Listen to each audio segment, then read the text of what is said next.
Bismillahirrahmanirrahim. Seri Pancasila numerik. Judul Marwah dan Martabat Sila-sila Pancasila. Prolog.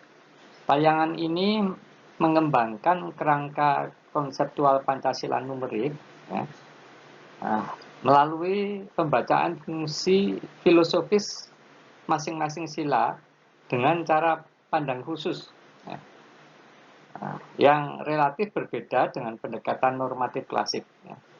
Nah, pendekatan ini membaca fungsi dan kedudukan Pancasila ya, dalam marwah dan martabatnya.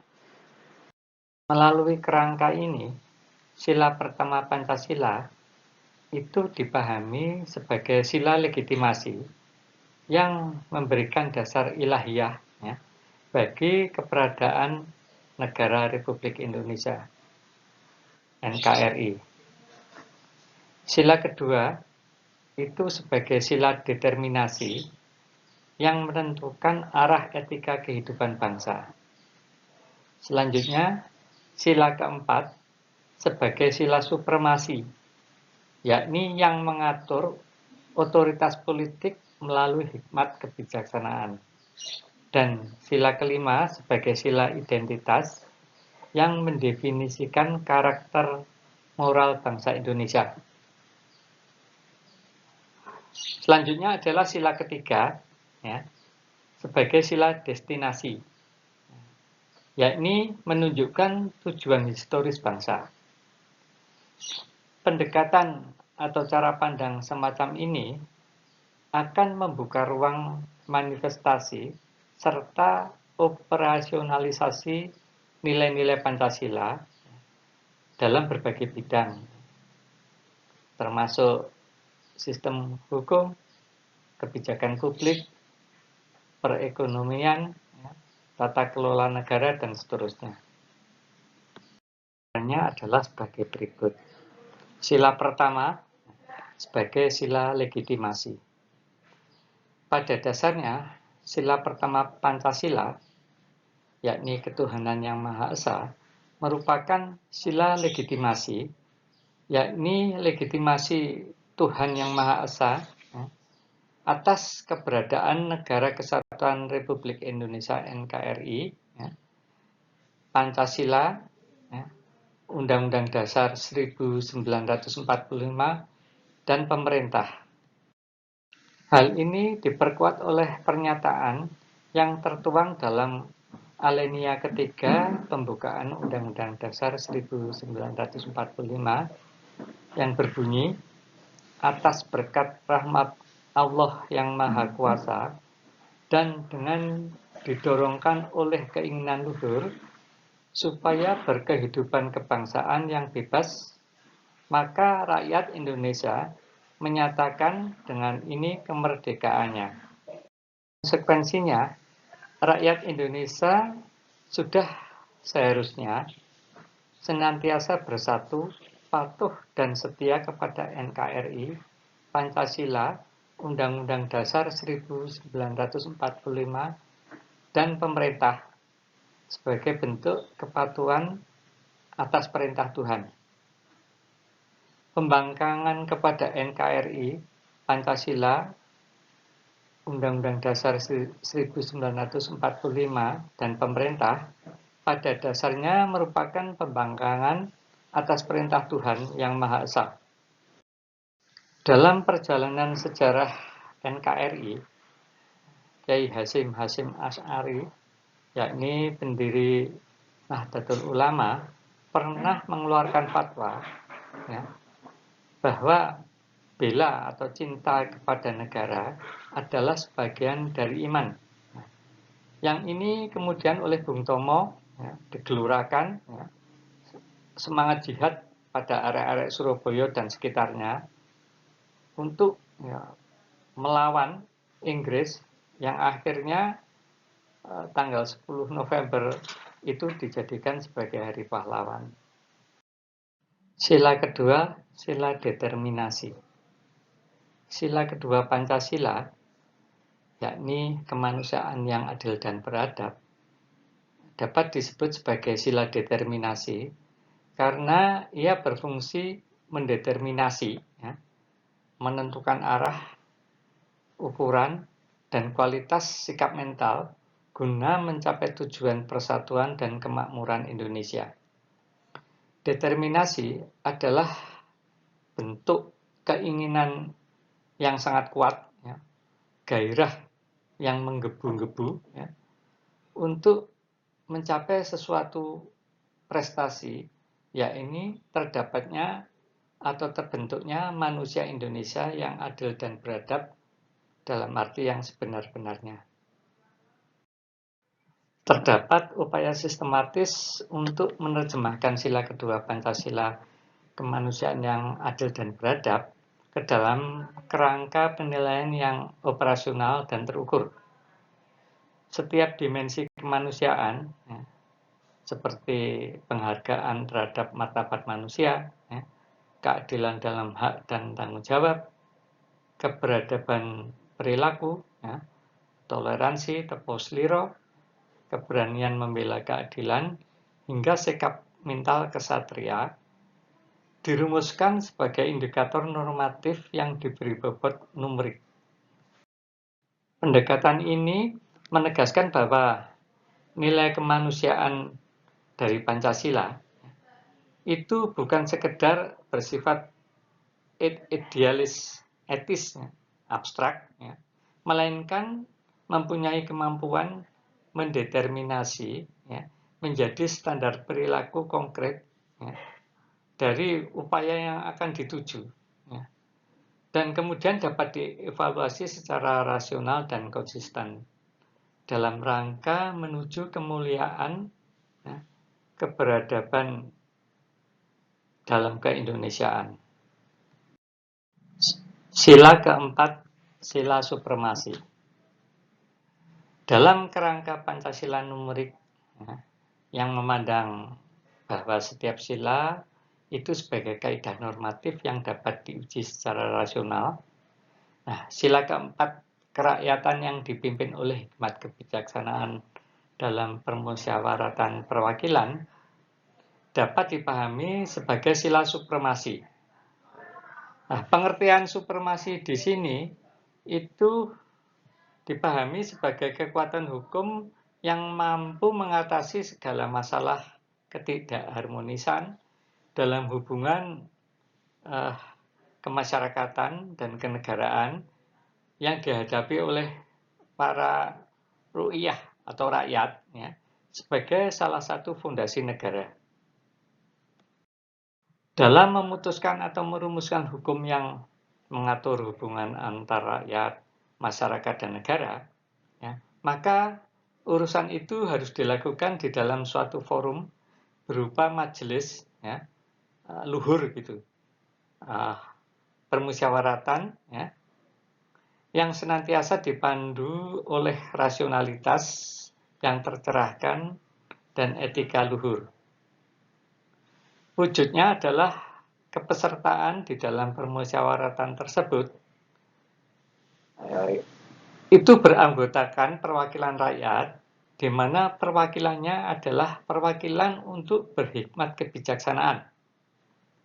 Maka keputusan musyawarah muncul dari pertimbangan objektif, ya, pengetahuan yang memadai, ya, kepekaan terhadap nilai kemanusiaan, kesadaran akan tanggung jawab kepada Tuhan, ya, bangsa dan generasi mendatang, serta bobot hasil yang melindungi segenap bangsa dan seluruh tumpah darah.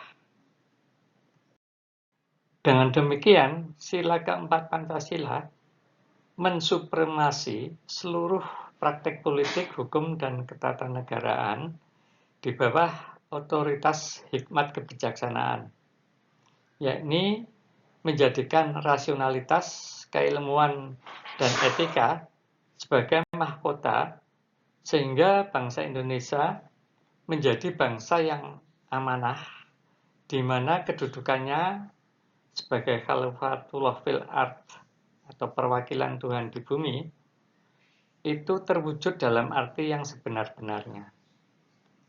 Sila kelima, sila identitas.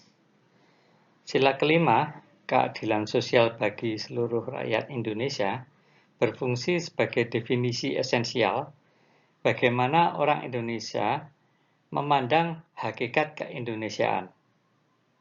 Sebagai identitas, sila kelima ini menunjukkan moral luhur asli bangsa Indonesia. Sehingga bangsa-bangsa lain itu mudah untuk mengindra bahwa seseorang itu adalah orang Indonesia. Dalam hal ini, di dalamnya dirumuskan batas ontologis dan normatif yang menentukan sah atau tidaknya suatu tatanan itu disebut sebagai tatanan Indonesia dalam makna Pancasila, yakni tatanan yang menempatkan keseimbangan antara hak dan kewajiban, antara kepemilikan dan fungsi sosial, antara kekuasaan dan tanggung jawab, serta antara kekuatan dan perlindungan terhadap yang lemah, sekaligus sebagai prinsip pengatur utama kehidupan berbangsa dan bernegara.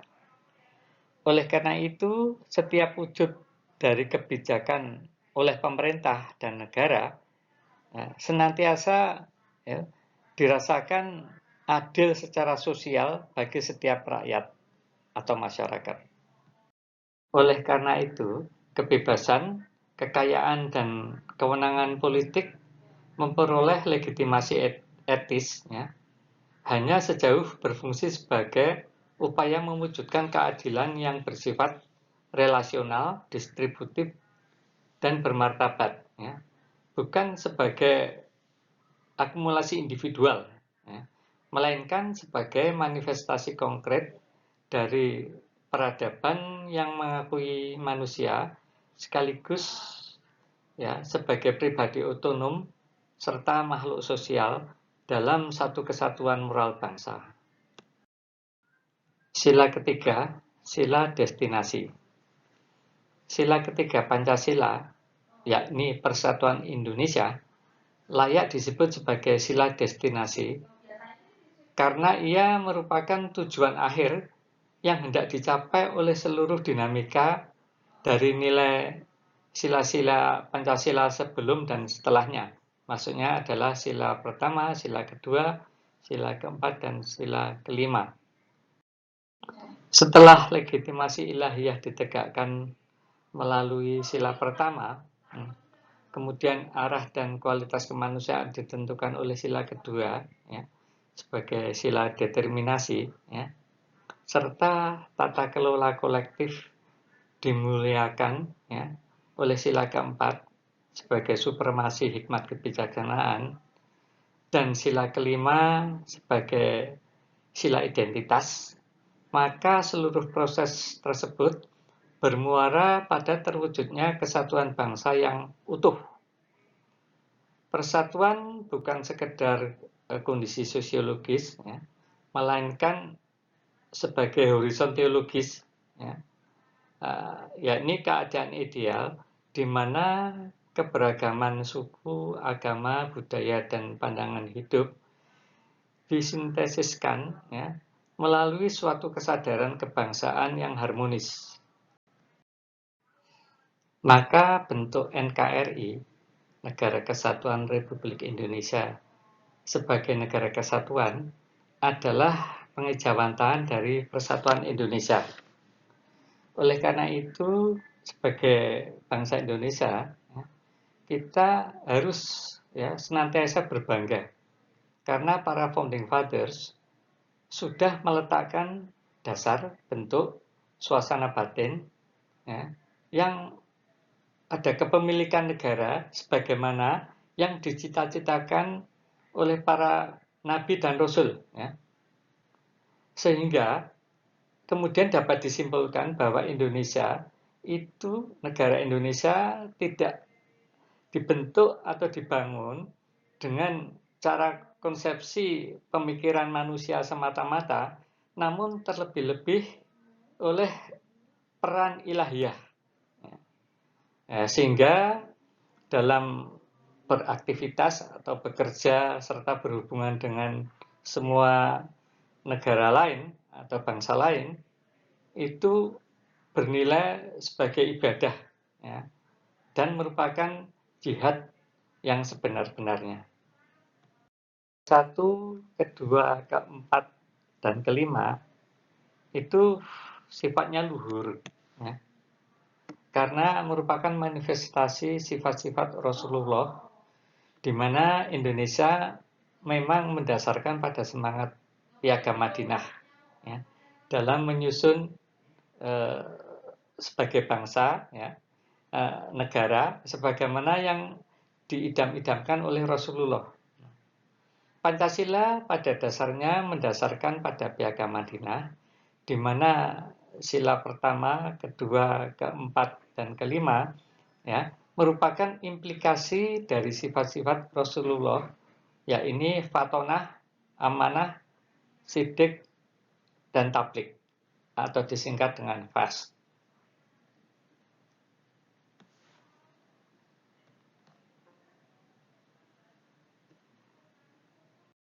Sifat pertama Rasulullah, fatonah atau cerdas, terkait dengan sila pertama ketuhanan yang Maha Esa.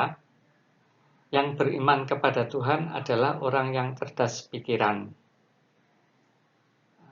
Kemudian sifat kedua dari Rasulullah, amanah atau terpercaya, terkait sila kedua, kemanusiaan yang adil dan beradab, di mana yang bisa bersifat adil dan beradab hanyalah orang-orang yang terpercaya. Sifat ketiga Rasulullah, ya, sidik, ya, benar atau bijaksana, terkait dengan sila keempat, kerakyatan yang dipimpin oleh hikmat kebijaksanaan dalam permusyawaratan perwakilan, ya, di mana yang dibenarkan, ya, untuk memimpin adalah orang yang bijaksana. Kemudian sifat utama keempat Rasulullah, tablik atau menyampaikan, ya, terkait dengan sila kelima, keadilan sosial bagi seluruh rakyat Indonesia, ya, di mana yang memiliki jiwa sosial yang tinggi itu pasti sosok yang suka menyampaikan atau mendelivery. Adapun sila ketiga, persatuan Indonesia, merupakan tujuan atau destinasi, ya, adalah sebagai dasar Negara Kesatuan Republik Indonesia atau NKRI, di mana keempat sila, ya, yaitu sila pertama, kedua, keempat, dan kelima adalah fondasinya. Epilog. Tayangan ini menunjukkan bahwa Pancasila itu dapat dipahami tidak sekedar sebagai kumpulan prinsip normatif, ya, melainkan sebagai sistem nilai yang memiliki struktur konseptual yang jelas dan saling berkaitan satu sama lain dari sila-silanya. Melalui kerangka Pancasila numerik, setiap sila memiliki fungsi filosofis tertentu yang membentuk arsitektur nilai negara. Sila pertama berfungsi sebagai sila legitimasi, yakni memberikan dasar spiritual dan moral bagi keberadaan negara. Sila kedua berfungsi sebagai sila determinasi, yakni prinsip yang menentukan arah etika kehidupan bangsa. Selanjutnya, sila keempat berfungsi sebagai sila supremasi, yakni prinsip yang mengatur otoritas, otorisasi politik melalui mekanisme hikmat kebijaksanaan dalam permusyawaratan dan perwakilan. Kemudian sila kelima berfungsi sebagai sila identitas, yakni yang memberi ketegasan karakter moral bangsa Indonesia melalui komitmen terhadap keadilan sosial bagi seluruh rakyat. Dan sila ketiga, ya, berfungsi sebagai sila destinasi yang merupakan tujuan kolektif dan orientasi historis bangsa Indonesia dalam membangun persatuan. Dengan memahami kelima sila dalam struktur fungsi konseptual tersebut, Pancasila dapat dipandang sebagai sebuah sistem nilai yang bekerja secara integral ya, dalam membentuk orientasi moral, politik, dan sosial negara. Nah, pendekatan semacam ini memungkinkan pemahaman yang lebih mendalam terhadap Pancasila sebagai dasar filosofis negara, sekaligus membuka ruang manifestasi, yakni operasionalisasi Pancasila ya, dalam setiap aspek kehidupan masyarakat, ya, mulai dari ekonomi, sosial budaya, hukum, tata negara, dan seterusnya. Dan dengan demikian Pancasila mampu menjadi ideologi dunia, ya, mampu menjadi ideologi dunia, di mana persatuan Indonesia adalah persatuan seluruh umat manusia. Wallahu a'lam bishawab. Mohon maaf atas segala kekurangan. Terima kasih.